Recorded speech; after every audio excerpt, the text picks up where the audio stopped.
I'm live. Well, hi everyone. Didn't see you there. I gotta retake that. Oh, hi. Didn't see you there. There you go. Now I can move forward. I'm here to answer all the questions you asked in class. If you hear something in the background, that would be Frozen 2. Just in the background. That's Frozen 2. Alright, so the first few questions. Where can I watch this live stream? Right here on my YouTube channel. My YouTube channel through school. And what time will I be live streaming? That's a great question. I'm live streaming right now because I happen to have the opportunity to do this. By no means is it going to be necessary for you to watch live. I'll post these videos once they've been streamed into the classroom so you can see it. It's just I have two small children and I have a lot of responsibilities obviously with the class, and I need to find time to be able to work things in. I can't really go off of a schedule. Just trying to do my best to get as much done as I possibly can, and I'm sure a lot of you are in a similar situation. I've broken these up into categories, and we'll start off with fun questions, then class-related questions, questions for me, kind of like not personal questions, but just like ones that I would have to answer, and then questions about the whole situation, everything going on in the world today, why we're not at school. All right, so here we go. Would you rather have toes for fingers or fingers for toes? I think I would rather have fingers for toes. I mean, maybe I wouldn't be able to move as quickly around, but not being able to grasp things as well as I can now doesn't seem appealing to me. Hold on one second. It seems like this is out of focus a little bit.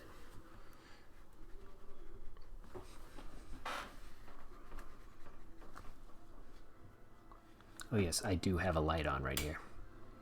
See the difference? Proper lighting goes a long way. It still doesn't make it less fuzzy. It's as good as it's gonna get, I suppose. But I'm surprised I've had to do a few meetings online, as I'm sure you guys have to do as well. A lot of people, they'll be sitting in front of a window or what have you. So it's sort of like, I know a few of you have pointed out in the old video that I shared, where you have like lights coming in through the windows and it's way too light out. Yep, just something to think about. Now we have practical application for these things. Sorry, that sound is awful, I know. Just fixing my microphone here. Do I have a favorite nephew? Yes, of course I have a favorite nephew. Of course. The one with eyebrows is my favorite. How much wood could a woodchuck chuck if a woodchuck could chuck wood? That's...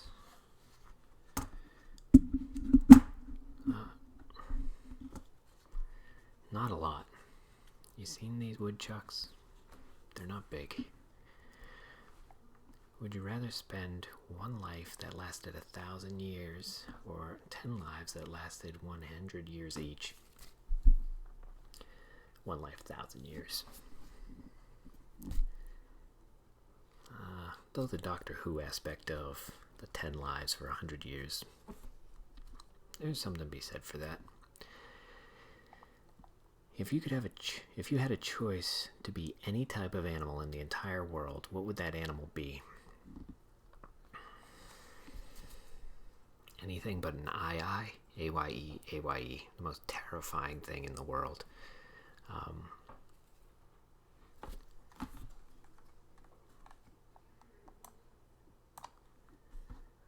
Gosh, I don't know. Buffalo, I think. I like buffalo. I think they're cool. I'm gonna think of something else in like 5 minutes, but Toothpaste or hand lotion?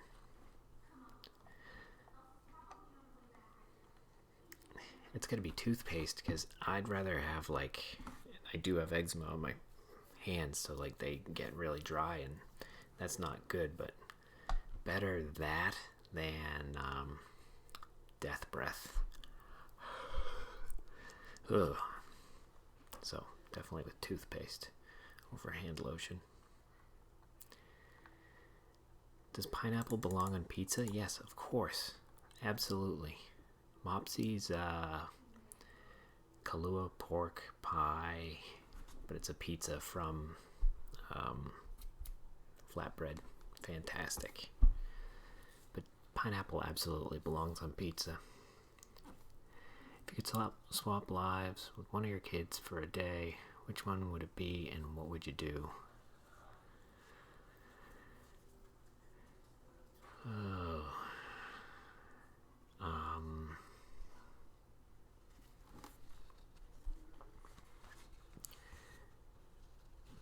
Probably my daughter, because she's only one, but she's almost two. She'll be two later this month, as a matter of fact. And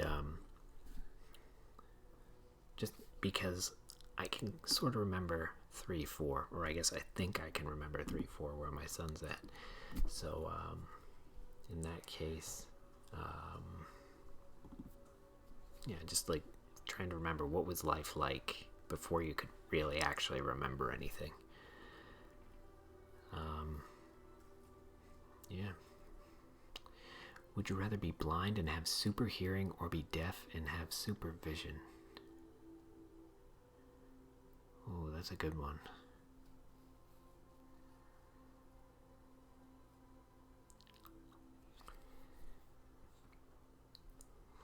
Gosh. I don't know. I was about to say I'd rather be blind, but then I couldn't see things.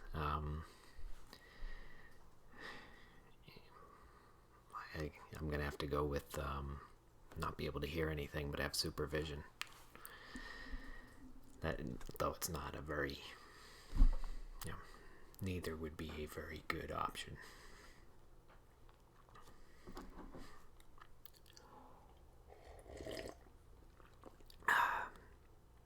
That's some matcha green tea with turmeric.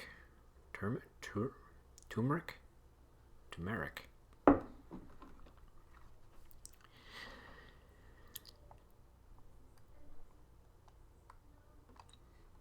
Would you rather always have a green light at stoplights or never have to wait in line again? Never have to wait in line again. My goodness. Some of the worst times of my life spent waiting in line. I can't stand waiting in line. Ugh. Just the worst. What is the capital of Kazakhstan? Nur Sultan.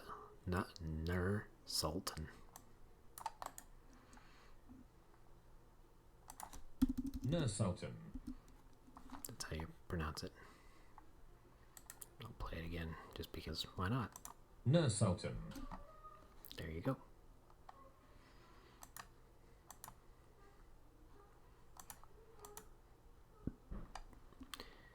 Is a hot dog a sandwich? No. No, a hot dog is not a sandwich. A hot dog is a hot dog. It's an entity completely unto itself.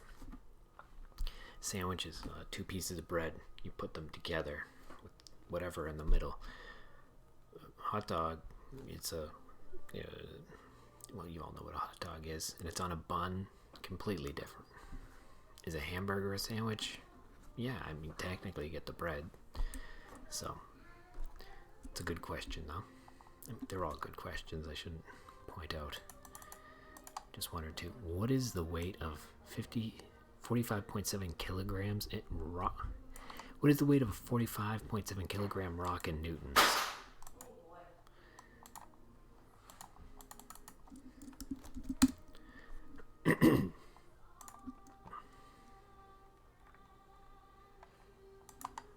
Physics assignment answers. Yep.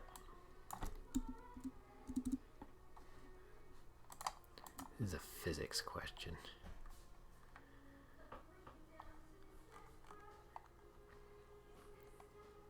I'm doing a Google search for it. I just copied and pasted. And it's like mass and weight clarification. 1 kilogram is equal to 9.81 newtons.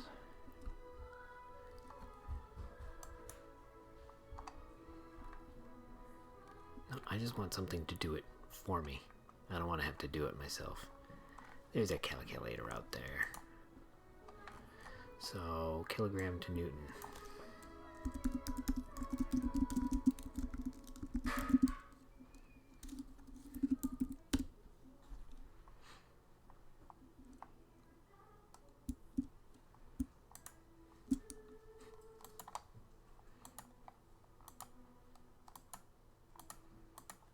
So I found a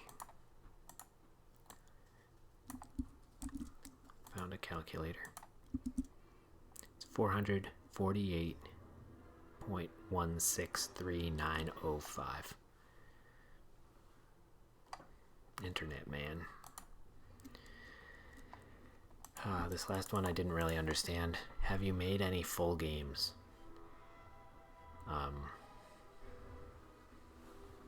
Like, I've not created a full game. I think the last full game that I've created was on a TI-83 when I was in high school, and it was a terrible game.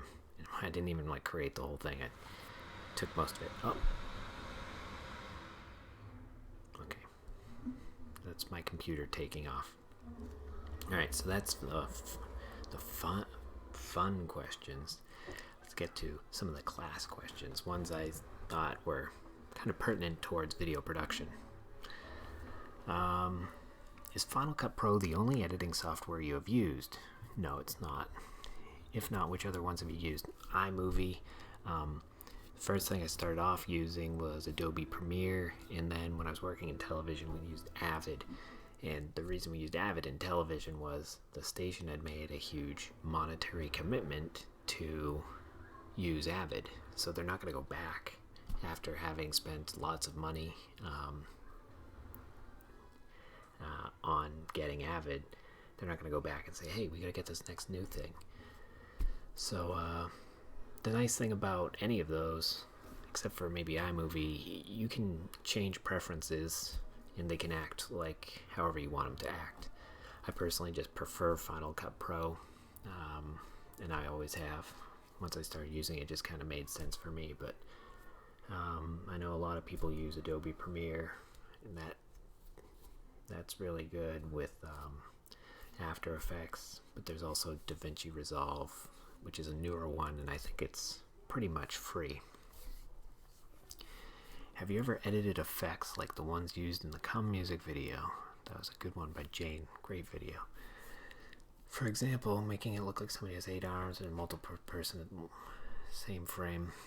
I'm sure I have, but I can't remember off the top of my head doing that. But what happens is a lot of the time when you're putting together videos, you do little things that aren't so obvious. Like in the music video for Come, it's very obvious she's using a lot of visual effects, and a lot of the other time when you're making a regular video, you just want to subtly use those tricks, if you will, to keep everything moving forward and tell the best possible story. I use them a lot when editing, just tricks, and not tricks, but tools, I guess. Favorite part of filmmaking? Absolutely editing.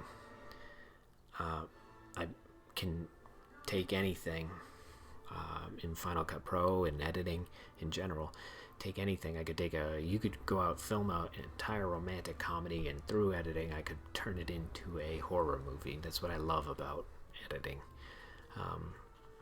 It's time consuming. If you watch the ID video I made, you get a little idea of what it's like, or at least my method for how I do work in post-production editing.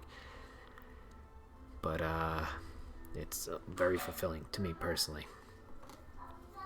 which movies do you think have the best camera work and were filmed the best?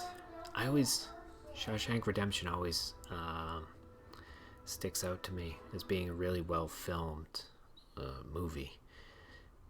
I don't know why it does, but that one always comes to mind. The Matrix was really interesting, just in terms of like what it did to change the way camera movements were made, like with the bullet time and things of that nature. But Shawshank Redemption, I think, best camera work. What are my thoughts on movie adaptations? Would you like to see more adaptations from other media? Would you rather see direct adaptations, such as Harry Potter, Twilight, Lord of the Rings, or would you rather have adaptations that use the characters in original stories, such as the Marvel Cinematic Universe, Christopher Nolan, Batman, James Bond, Peter Jackson's Hobbit? Well, all of those, I'm not familiar with the James Bond ones, and aside from The Hobbit, which was awful. The first one was great, second one was the last one was, oh my gosh. The comic book ones do take some of their stories from the comic books which have already been published. Not all of them, and they do make them their own new thing. But I think you can't do a direct adaptation. It's a completely different medium, and that's what, interestingly enough, Peter Jackson has said about The Hobbit. Like, he tried to be too close to the original, like the book, whereas Lord of the Rings, they did change quite a bit of stuff around, and they did a lot more planning and all that. But you can't take a comic or anything else and put it into movies. It's not a one-to-one fit. We tend to think that way because, well, we've all seen movies, we know how good they can be, why not just do it? The fact of the matter is, it takes a lot of work and a lot of effort just to make something, flow well. And when all those things come together, yeah, it's fantastic, but that's not a given, whatever the subject matter is. So, I mean, I think we need a bit more original ideas. Star Wars, for example, I love Star Wars. I'll always love Star Wars, but and I just rewatched Rise of Skywalker last night. They're okay movies, but they're okay movies like the prequels were okay movies. And quite frankly, I'm more interested in the I read, because I don't read, I listen to Audible, but the background stories, the comics for Star Wars are great for right now, just to kind of build the world. But the movies, because there's such an expectation put upon them, and it's like, you're never going to be as good as that one that started it all, because that's where you have the bar set. And very rarely does something that comes after the originator ever outshine that original, if it's well known. Hopefully that answers somewhat of your question. I could go on like questions like this for quite some time. What film was the most pioneering in terms of strategies used to film the movie? Well, I guess the stock answer would be Citizen Kane, and it's true. Like, if you look at it now in the context of how we see movies, it seems like no big deal. But at the time, it was like unbelievable. You not film out of sequence, but you tell the story somewhat out of sequence, all the camera work used, and that's from Orson Welles, who was a complete outsider, had wanted to get into things like movies and radio and things like that, but didn't come in with a plan. Alfred Hitchcock also, I'd be remiss without mentioning Alfred Hitchcock, just the amount of innovation that he personally has done in terms of camera work especially. It's unbelievable. The Zolly, all sorts of ways to tell a story without telling a story, sort of like what I was saying about the adaptations. Like, a lot of things have to be hinted at, or you can't explicitly come out and say this is what happened next, and a lot of that has to be done with the camera and the movements and things like that. And Alfred Hitchcock was fantastic with that. But I think that's due to someone like Orson Welles having made the Citizen Kane to innovate. But the Seven Samurai, that was a huge movie. And I know so many people have taken from that. But I would say, to me personally, it's got to be The Thin Blue Line, which actually got a gentleman in Texas exonerated from death row. And this was in the 80s, by Errol Morris, who's I believe a local person. I saw him at Tufts, so maybe he's not a local person, but I guess maybe I just equate it with seeing him speak at Tufts and show one of his movies. Because it was the first anything to do recreations of events. Not a documentary in the sense like you have recorded the event taking place, but it would go back and dramatically recreate events. And to think of that now, like that wasn't a thing before, is simply wild. And I know I posted earlier, but if you didn't get a chance to look at it, Ken Burns, from that same perspective, now that I'm saying it, like the way Ken Burns made documentaries completely changed the way especially historical documentaries are made, because you can add a little bit more life to it when you put in some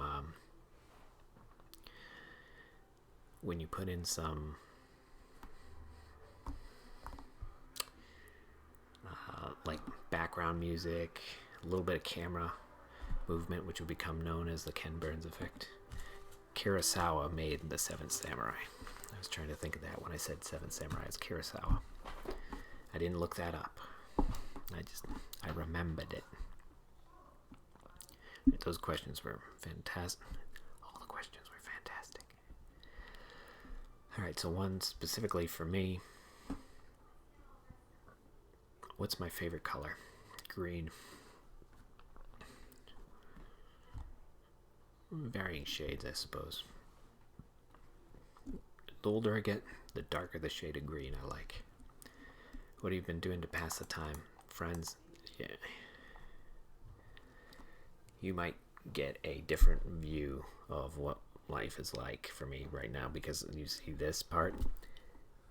I have very little time to do anything. It's just trying to figure out what to do with the kids on the daily basis, and trying to think of new things to do.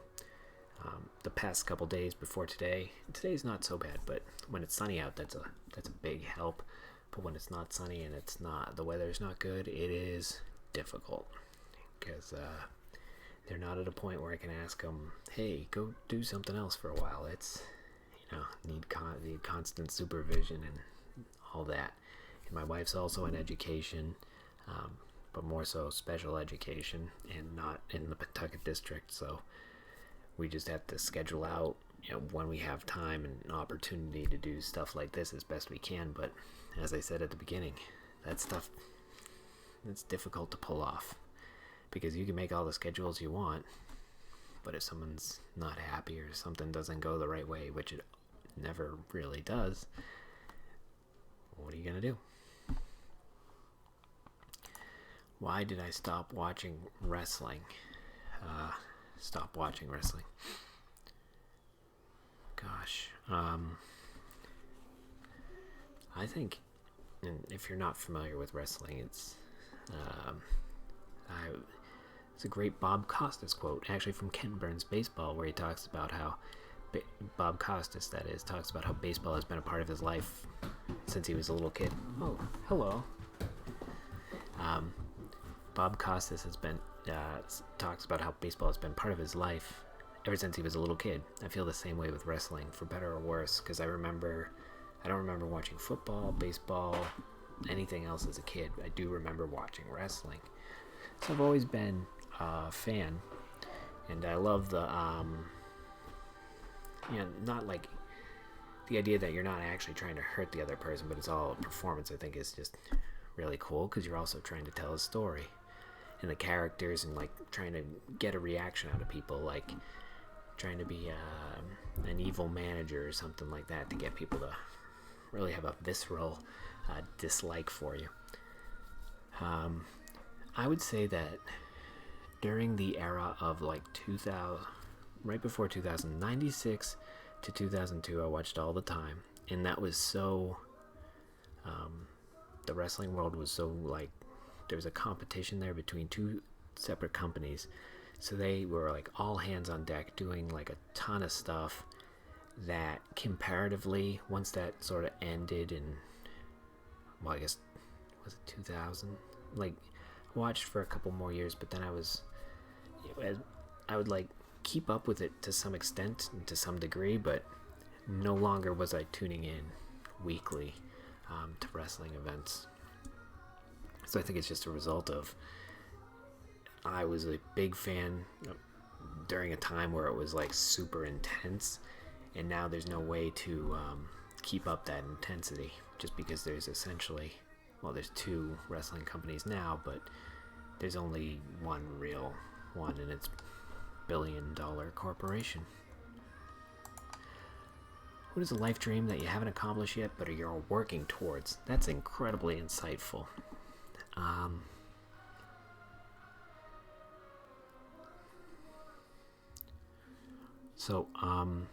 have to run a marathon this year. Not this year, like in my 30s. And I want to go under 5 minutes in a mile in my 30s. I've done this in my teens and I've done this in my 20s. So 4:34 in my teens, 4:44 in my 20s, and I want to get me under 5. I think my closest right now is like 5:15, but yeah, I'm not ready to do that right now today. Quite the opposite. But I want to just see how long my entire life I can go under 5 minutes in the mile and run a marathon too. It's been almost 10 years since I ran my last marathon. They're a lot of fun. Boston Marathon, 3 hours flat. But I qualified for the Boston Marathon. I ran 2:56 something at Vermont City. That's 6-minute 42 pace for 26.2 miles.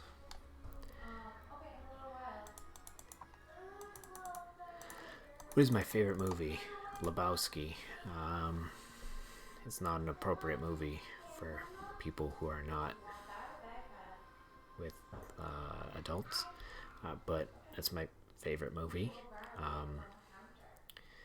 It's a lot of bad language in that movie, but it is really good. The story's interesting. But I also like Star Wars, all sorts of things like that.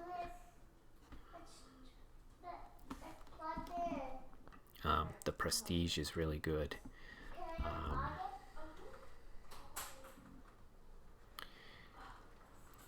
Kind of off the beaten path, so to speak, but Howl's Moving Castle, fantastic movie too. How am I doing? I'm doing okay.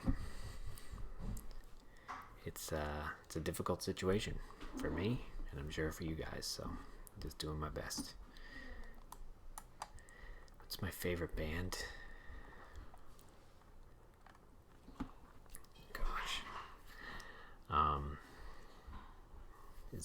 Mason Jennings is not a band, he's just a person that plays music. I like Mason Jennings. If I had to pick a band,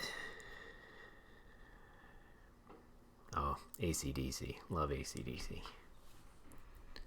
Definitely AC/DC. Okay. Here are the questions about COVID-19, or the ones not specifically about it, but pertaining to it.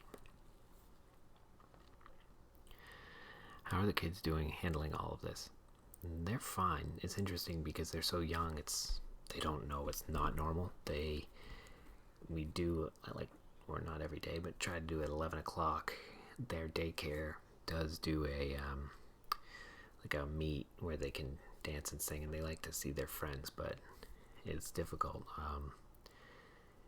They don't get to really see anybody else, so it's very strange and new for them, but as I said, they have no idea what the normal world should be like, so it's not, I wouldn't say it's as difficult for them. Hi, Lance here, your favorite student. I just wanted to know how this whole COVID-19 thing is affecting you and your family. Hope you guys are doing well. Thank you. It's just, it's difficult. Can't, you're trying not to leave to go anywhere. It's, then on top of that, trying to get work done. Not easy, because I'm going to sound like a broken record here. I don't know, when I looked over there a few minutes ago, Leo's running around doing something. I might have to get up in a minute and just leave, and it's been about 32 minutes right now I've been doing this, and that's pretty good. But could I come back every day at 2 o'clock to do one of these things? No way. There's no way, because something's gonna go sideways. It's just how it goes. A lot of questions about like what my plan is, what kind of projects we're going to be doing in the future, going forward. I'm going to continue to get questions that are relevant and do things such as this. I do on Friday. I'm going to ask for your input and like what would you guys like to do, or if you have any ideas, please feel free to share them.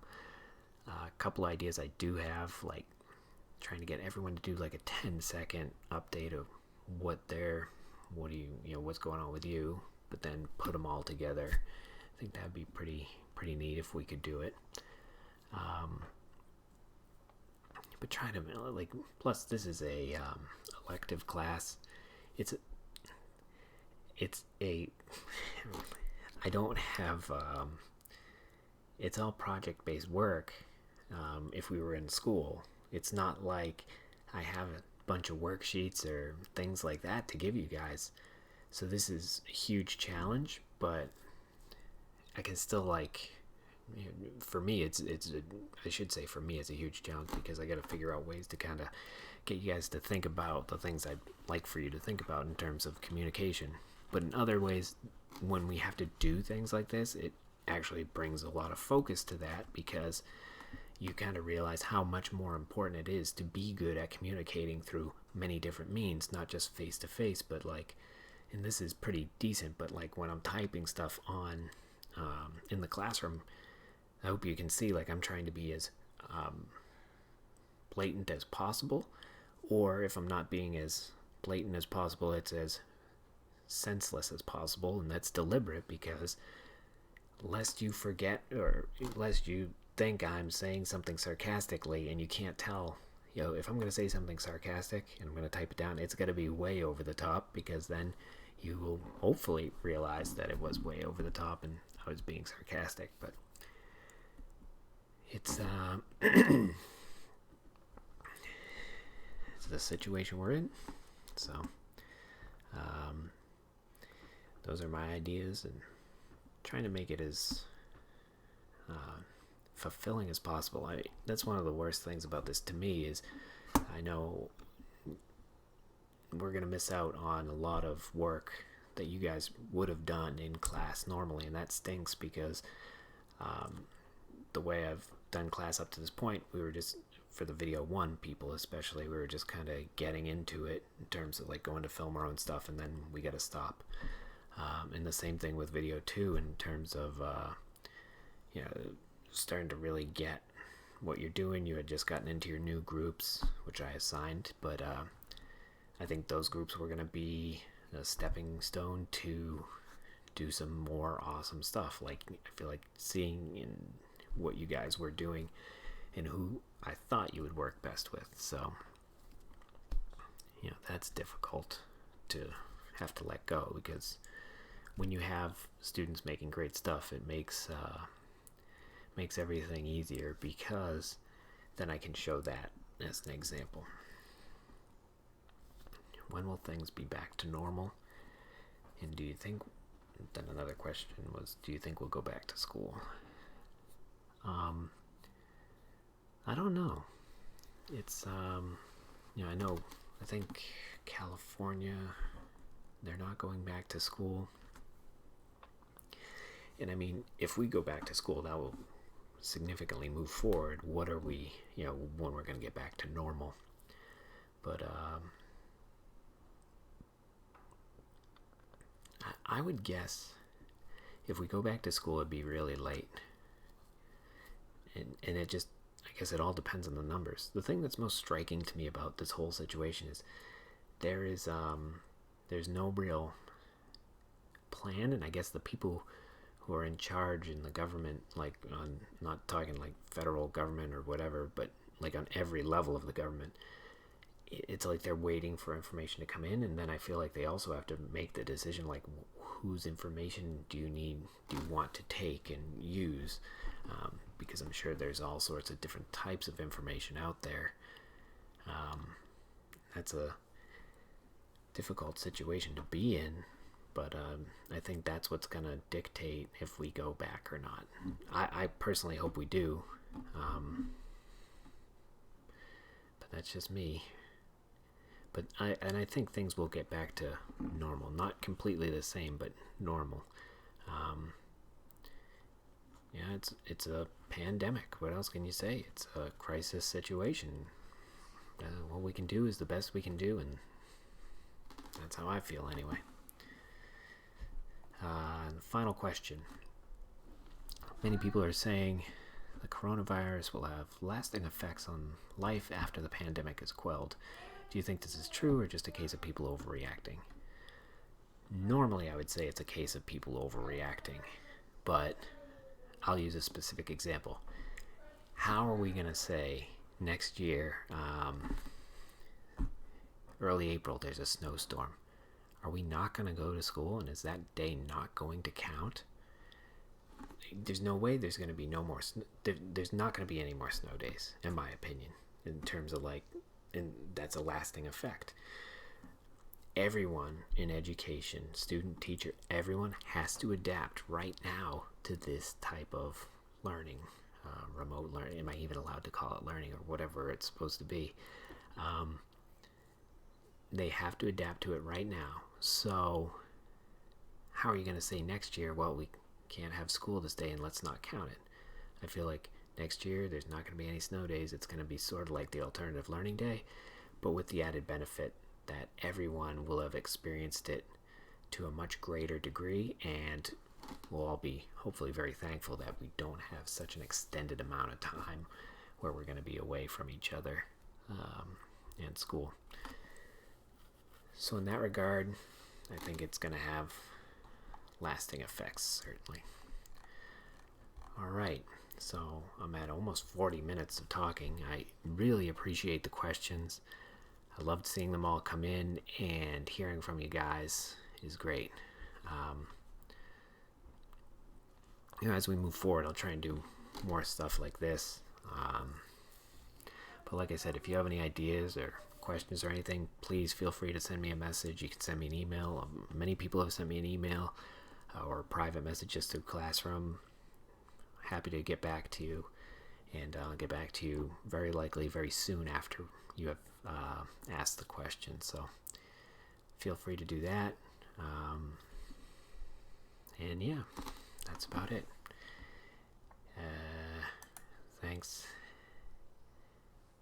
for watching.